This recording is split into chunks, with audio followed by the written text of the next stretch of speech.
Numbers 14. The people refused to obey the Lord. That night, all the members of the community raised their voices. They wept out loud.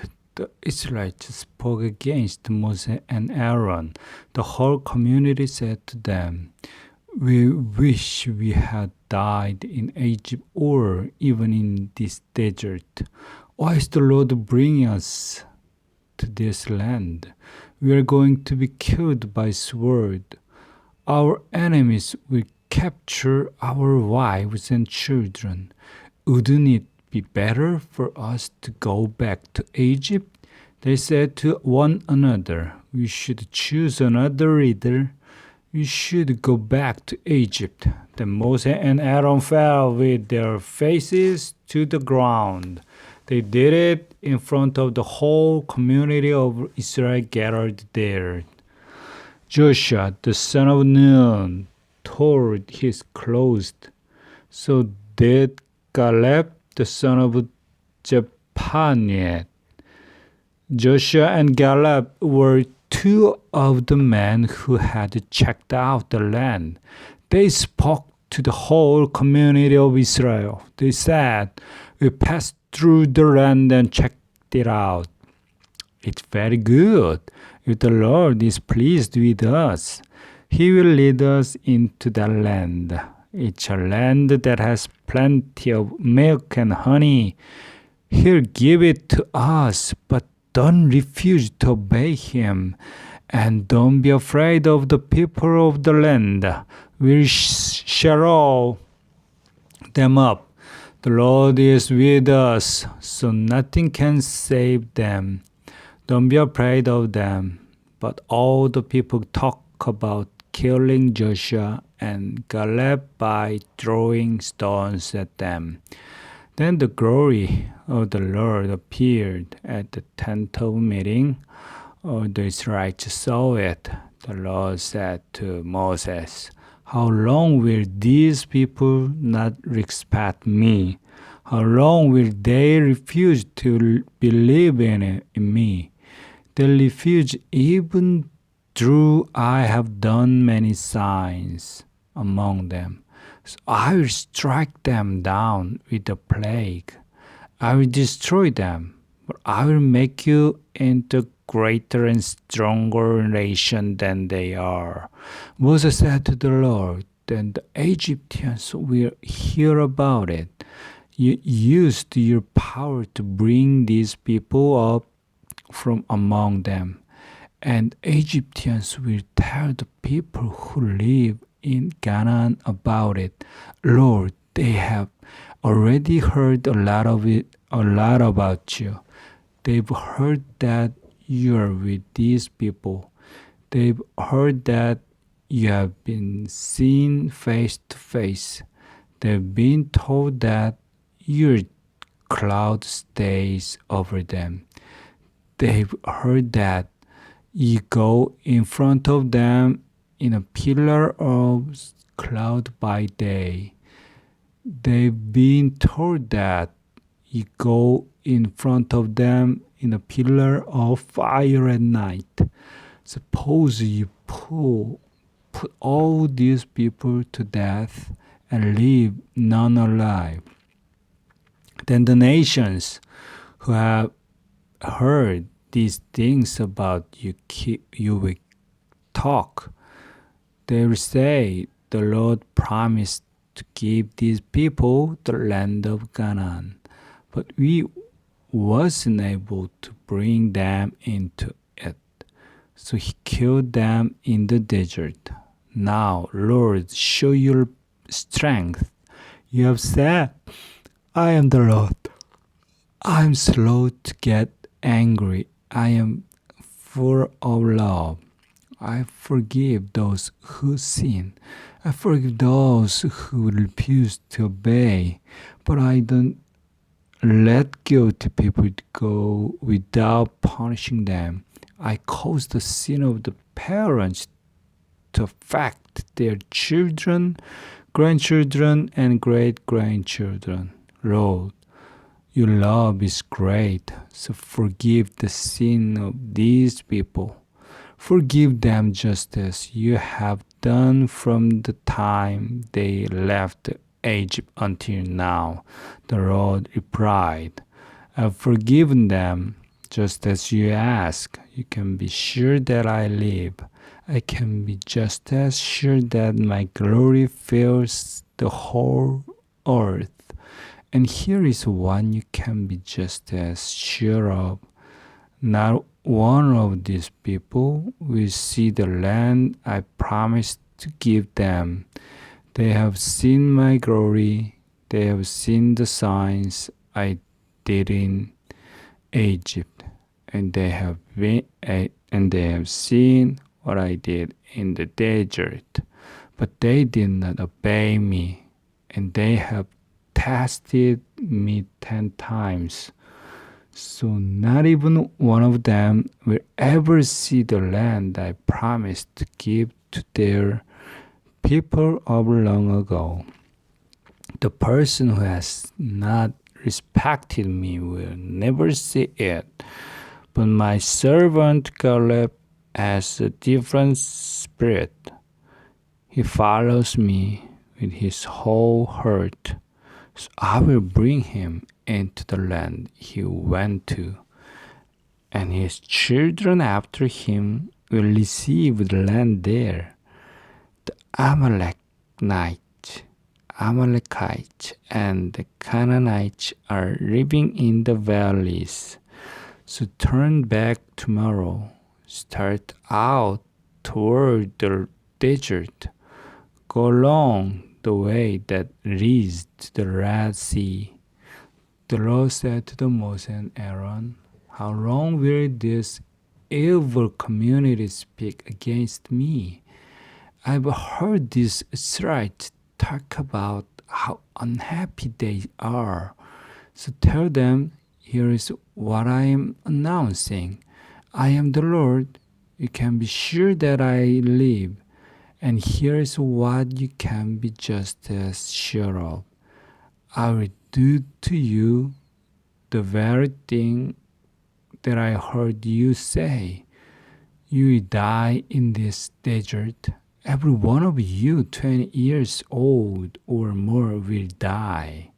Every one of you who was counted in the list of the people will die. Every one of you who has spoken out against me will be wiped out. I lifted up my hands and promised to make this land your home. But now, not all of you will enter the land. Caleb, the son of Jephunneh, will enter it. So will Joshua, the son of Nun. They are the only ones who will enter the land. You have said that your enemies would capture your children, but I will bring your children in to enjoy the land you have turned your backs on. As for you, you will die in the desert. Your children will be shepherds here for 40 years. They will suffer because you are not faithful. They will suffer until the last of your bodies lies here in the desert. For 40 years you will suffer for your sins. There is 1 year for each of the 40 days you checked out the land. You will know what it is like to have me against you. I, the Lord, have spoken. I will surely do these things to this entire evil community of Israel that have joined together against me. They will meet their end in this desert. They will die here. So the Lord struck down the man Moses had sent to check out the land. They had returned and had spread a bad report about the land, and that had made the whole community speak out against Moses. Those men were to blame for spreading the bad report. So the Lord struck them down. They died of the plague. Only 2 men who went to check out the land remained alive. One of them was Joshua, the son of Nun. The other was Caleb, the son of Jephunneh. Moses reported to all the Israelites what the Lord had said. They became very sad. Early the next morning, they set out for the highest point in the hill country. "We have sinned," they said. "Now we are ready to go up to the land of the Lord promised to give us." But Moses said, "Why aren't you obeying the Lord's command? You owned the sacks. So don't go up. The Lord isn't with you. Your enemies will win the battle over you.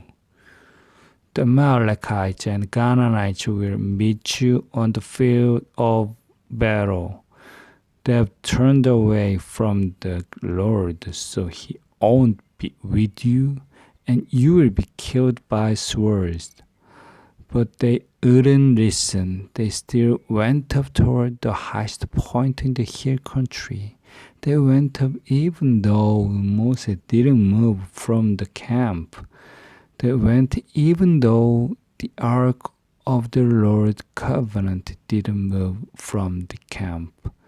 Then the Amalekites and the Canaanites who lived in that hill country came down. They attacked the Israelites. They won the battle over them.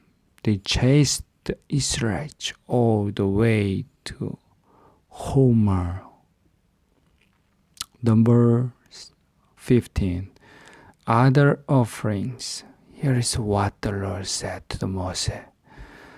"Say to Israelites, you're going to enter the land I'm giving you as a home.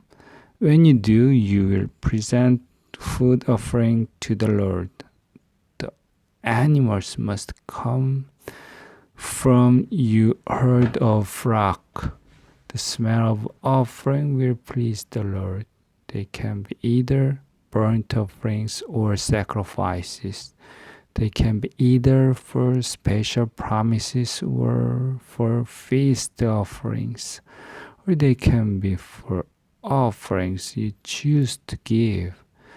Each of the offerings, the person who brings it must present to the Lord a grain offering. It must be 8 cups of the finest flour. It must be mixed with a quart of olive oil. Also prepare a quart of wine as a drink offering. You must present it with each ram.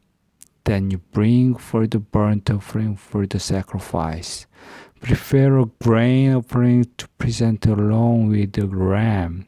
The grain offering must be 60 cups of the finest flour. It must be mixed with 2.5 pints of olive oil. You must bring 2.5 pints of wine as a drink offering. Offer everything as a smell that pleased the Lord. Suppose you prepare a young bull as a burnt offering or sacrifice. You prepare it to give a special promise to the Lord, or you prepare it to present as a friendship offering. Then bring a grain offering with the bull. The grain offering must be 24 cups of the finest flour. It must be mixed with 2 quarts of olive oil. Also bring 2 quarts of wine as a drink offering. It will be a food offering. Its smell will please the Lord. Each bull or ram must be prepared in the same way. Each ram or young goat must also be prepared in that way. Do it for each animal. Do it for as many animals as you prepare. Everyone in Israel must do those things in the way. He must do them when presented a good offering. The smell of offerings like that please the Lord. Everyone must always do what the Lord requires. It does not matter whether they are an outsider or anyone else living among you. They must do exactly as you do when they present the food offering. The smell of offerings like the please the Lord. The community must have the same rules for you and for any outsider living among you. This law will last for all time to come. In the sight of the Lord applies both to you and any outsider. The same laws and rules will apply to you and to any outsider living among you. The Lord said to Moses, "Speak to the Israelites. Say to them, you're going to enter the land I'm taking you to. You will eat its food. When you do, present part of it as an offering to the Lord. Present a loaf made from the first flour you grind. Present it as an offering from the threshing floor. You must present the offering to the Lord. You must present it from the first grain you grind. You must do it for all time to come. Offerings for sins that aren't committed on purpose. Suppose you as a community fail to keep any of the commands the Lord gave Moses. And suppose you do it without meanings to. That applies to any of the commands the Lord told Moses to give you. And they are in fact from the day the Lord gave them and for all time to come. Suppose the community sins without meaning to, and suppose they do not know they have sinned, then the whole community must offer a young bull. They must sacrifice it for a burnt offering. Its smell will please the Lord. Along with it, they must offer its required grain offering and drink offering. They must also sacrifice a male goat for a sin offering. When a priest will pay for the sin of the whole community of Israel, then they will be forgiven. They did not mean to commit that sin, and they have presented to the Lord a food offering for a wrong thing they did. They have brought a sin offering with it. The Lord will forgive the whole community of Israel and outsiders living among them. All the people had a part in the sin, even though they did not mean to do it. But suppose just one person sins without meaning to, then that person must bring a female goat for a sin offering. It must be a year-old.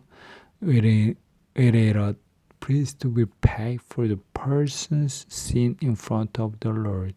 The priest will do it for the one who did wrong by sinning without meaning to. When the sin is paid for, the person will be forgiven.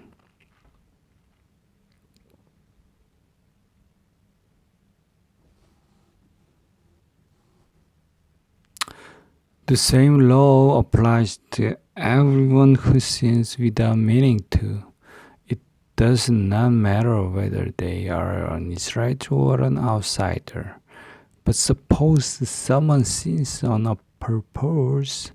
It does not matter whether they are an Israelite or an outsider. They speak evil things against the Lord. They must be separated from the community of Israel. They have not respected what the Lord has said.